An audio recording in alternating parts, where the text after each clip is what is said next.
ஐயப்ப பக்தர்களின் வாகனங்களுக்கு root map கொடுத்து கம்பம்மெட்டு வழியாக அனுப்பும் போக்குவரத்து போலீசார்.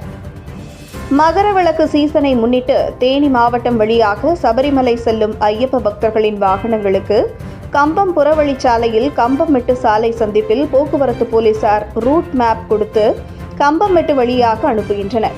சர்வதேச புகழ்பெற்ற சபரிமலை ஐயப்பன் கோவிலுக்கு ஆண்டுதோறும் இந்தியாவின் பல்வேறு மாநிலங்களைச் சேர்ந்த லட்சக்கணக்கான பக்தர்கள் சென்று திரும்புகின்றனர். சபரிமலையில் மகரவிளக்கு திருவிழா வரும் ஜனவரி 15 நடைபெறுகிறது. மகரவிளக்கு திருவிழாவுக்காக பக்தர்கள் அதிக அளவில் கோவிலுக்கு செல்கின்றனர்.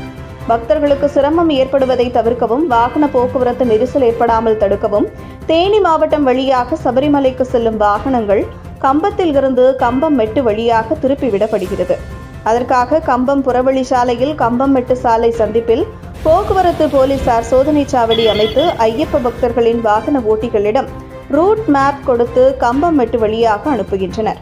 அந்த ரூட் மேப்பில் கம்பம்மெட்டு, ஆமையார், புளியமலை, கட்டப்பனை, குட்டிக்கானம், முண்டகயம், எருமேலி, பம்பை வழியாக சபரிமலைக்கு செல்லும் வகையில் தெரிவிக்கப்பட்டுள்ளது.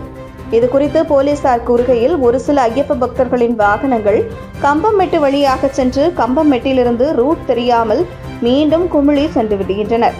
இதனால் அவர்களுக்கு நேரம் விரயமாகிறது. மேலும் குறிப்பிட்ட நேரத்தில் அவர்களால் கோவிலுக்கு செல்ல முடியவில்லை.